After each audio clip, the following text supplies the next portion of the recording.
cinta menggoda, tak peduli jika surga dan neraka tak pernah ada. Ku yakin kau meski tanpa asmara.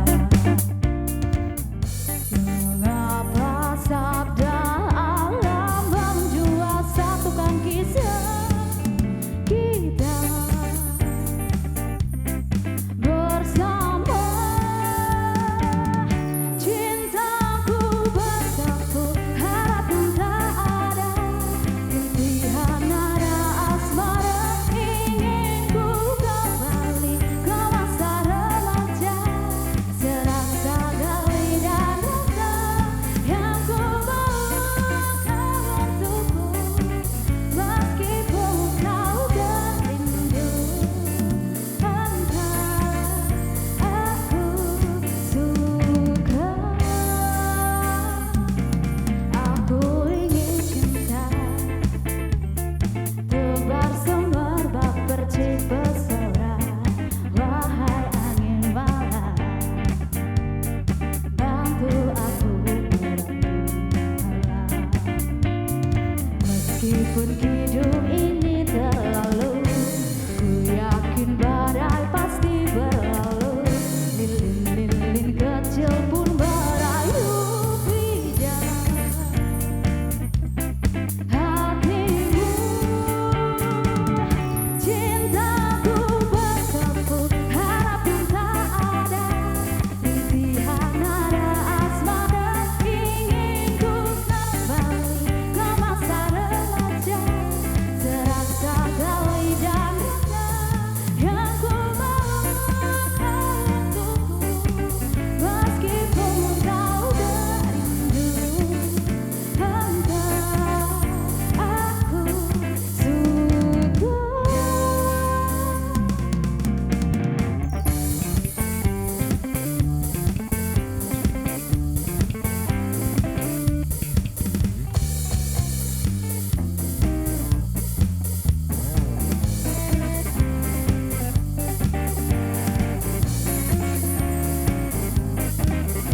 Hanya kosong yang lain, cintaku bertepuk harapan tak ada, impian nada asmara. Ingin ku kembali ke masa remaja, serasa gali dan rasa yang ku bawakan untukku. Meskipun kau berindu, entah aku suka. Cintaku bertepuk harapan tak ada, impian nada asmara. Kau kehidupanku meskipun tak tahu ada aku di hidupmu, yang ku bawakan untukku. Meskipun tak terindu, entah aku suka.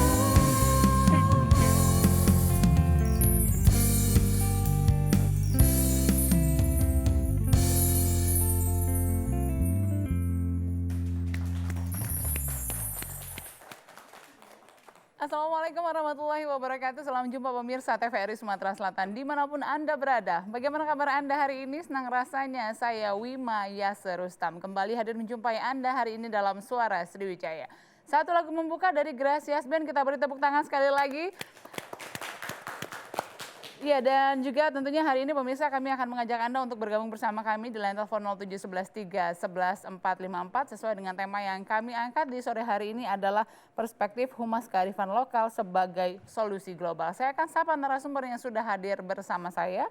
Kita telah bersama Bapak Pamungkas Tris Hadiatmoko, Ketua Dewas LPP TVRI dan Wakil Ketua Umum BPP Perhumas Indonesia atau Badan Pengurus Pusat Perhimpunan Humas Hubungan Masyarakat Indonesia. Assalamualaikum Pak Moko. Bentar ya, biar Iya. prokesnya tetap jalan. Betul sekali Pak. Baik, alhamdulillah senang ketemu dengan penonton di Sumatera Selatan dan seluruh Indonesia melalui streaming. Kita beri tepuk tangan untuk Pak Moko. Terima kasih Pak Moko sudah hadir di Bumi Sriwijaya. Terima kasih ngomong-ngomong sudah mencoba kuliner di Bumi Sriwijaya Pak Moko. Sudah dan sudah menggunakan baju Oh, iya. Sumatera Selatan. Sebuah kebanggaan tentunya bagi kami. Terima kasih atas kehadiran Bapak. Selanjutnya kita telah bersama Ibu Desi Misnawati, Ketua BPC Perhumas Palembang dan juga merupakan tenaga pengajar Fikom Universitas Bina Dharma Palembang. Kita beri tepuk tangan juga. Ibu Desi, apa kabarnya Ibu? Alhamdulillah sehat. Alhamdulillah sehat. Terima kasih sudah kembali hadir di studio kami TVRI Sumatera Selatan. Siap. Ya, dan juga tentunya tidak ketinggalan saya akan menyapa teman-teman saya yang segar-segar ini dari Universitas Bina Dharma Palembang. Apa kabar teman-teman semuanya? Alhamdulillah sehat. Selamat datang di TVRI Sumatera Selatan. Hari ini sesuai dengan tema yang sudah saya singgung tadi mengenai perspektif humas kearifan lokal sebagai solusi global. Saya akan ke Pak Moko terlebih dahulu. Pak Moko, seperti apa menurut Bapak sebelum kita masuk ke perspektif kearifan lokal, fungsi dan juga tugas humas saat ini itu sebenarnya menurut Bapak seperti apa?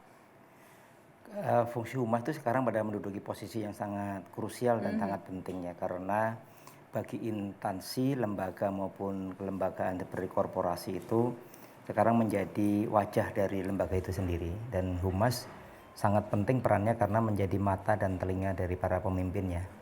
Sehingga ya memang peran humas seperti hari ini TVRI memberikan beberapa sharing mengenai perkembangan dari humas itu sendiri. Rasanya memang sudah saatnya humas mendapatkan tempat yang perlu bagi para pengambil keputusan. Itu kondisinya. Ini menarik bukan sebagai mulut untuk berbicara saja, tetapi mata dan telinga. Nah, ini dalam artian seperti apa Pak Moko?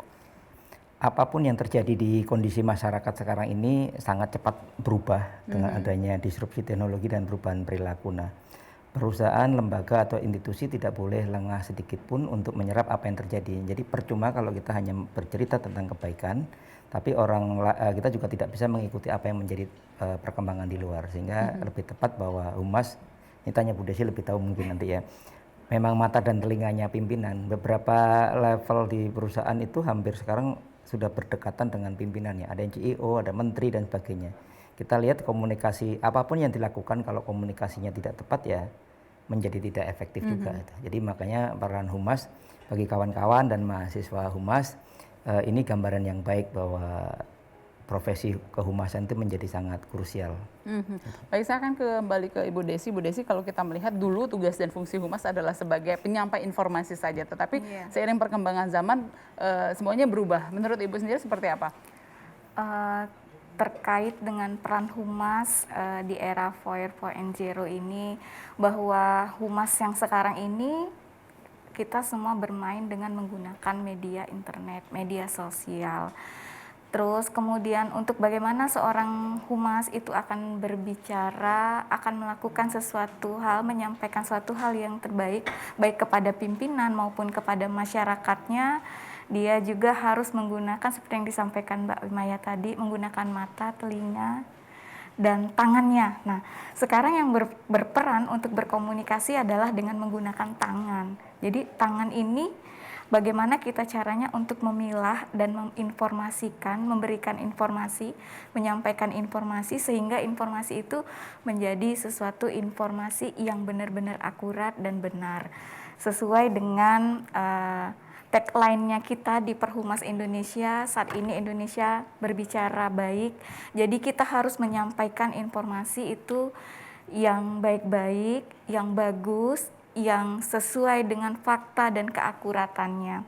Terkait dengan kearifan lokal, bahwa dalam kearifan lokal kita sebagai orang Indonesia itu adalah orang yang ingin maksud apa adanya itu bagaimana kita menginformasikan sesuatu dengan transparan, dengan sesuatu hal yang memang sesuai dengan fakta dan apa adanya, dengan tidak dibumbu-bumbui, tetapi sesuatu hal itu menjadi sesuatu yang menarik sehingga sangat dilirik oleh semua orang, bagaimana untuk meningkatkan citra diri kita sendiri, citra perusahaan maupun lembaga yang kita pimpin. Seperti itu, Baik. Mbak. Mbak Moko, ini juga merupakan salah satu tugas humas bahwa memang seperti tadi Bu Desi mengatakan bisa diberikan bumbu agar bisa menarik perhatian masyarakat katakanlah seperti itu. Nah, untuk menjelang 4.0 ini apa yang menjadi tantangan baru bagi para humas ini sendiri, Mbak Moko?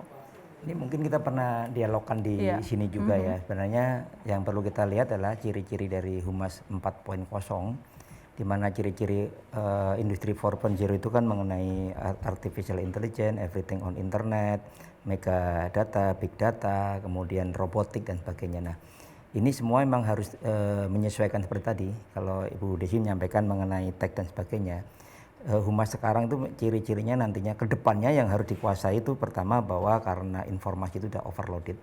1 detik 1 menit itu berapa informasi yang masuk ke kepala kita, itu tantangan bagi humas. Makanya tadi bagaimana memilah dan memilih dan membuat message itu menjadi sangat penting. Ciri yang kedua tentunya adalah nanti masuk ke personalize, Mbak. Jadi pesan-pesan yang harus disampaikan karena bersaing, maaf, yang kedua itu tadi media itu sekarang berubah landscape. Kalau dulu hanya ada televisi, radio, media online, media print, sekarang setiap orang itu media. Setiap orang bisa membroadcast sendiri, setiap orang bisa jadi pemimpin redaksi, setiap orang punya message, sehingga media itu sudah totally berubah. Nah, ketiganya itu adalah personalize. Bagaimana pesan-pesan itu harus bersifat karakter tersendiri dan bisa menarik.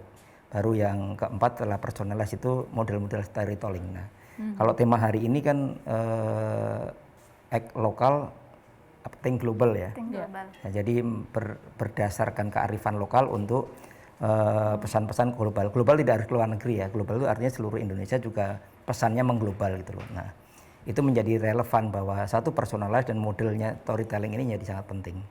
Itu kira-kira yang harus dilakukan oleh humas.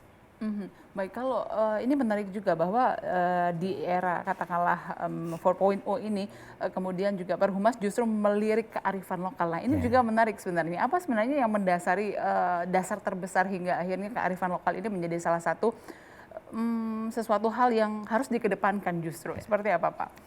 Karena tadi pertama mengenai personalize, jadi personalisasi. Personalisasi di sini bukan harus setiap orang itu menjadi personal, tapi bagaimana menarik para calon penerima masjid itu menjadi dekat secara emosional, menjadi personal. Nah, kearifan lokal itu menjadi salah satu orang menarik. Kalau kita bicara di Palembang, tidak mungkin menggunakan bahasa Jakarta yang lebih efektif. Surabaya, Ambon dan sebagainya. Nah, makanya personalize dengan lokal, kearifan lokal itu menjadi sangat penting. Isu-isu menyampaikan bagaimana kebaikan ya tentunya harus cara-cara lokal yang lebih baik, nggak bisa digeneralisir gitu loh. Itu jadi bahwa satu personalize, yang kedua dengan storytelling, banyak sekali kekayaan kearifan lokal yang bisa diceritakan dan gaya penyampaiannya menjadi beda. Karena apa, kearifan lokal kan nggak mungkin dengan bahasa-bahasa storytelling ala Jakarta, ala luar negeri, tapi memang ya mungkin di Palembang ada atau Sumatera Selatan ada joke, ada cara bernarasi. Kalau Surabaya kan kelihatan lebih sedikit vulgar, nah itu memang kearifan lokal. Tapi kan nggak mungkin orang Jogja digayakan Surabaya atau orang Surabaya tolonglah Mas, Anda berbuat baik, itu kan nggak mungkin.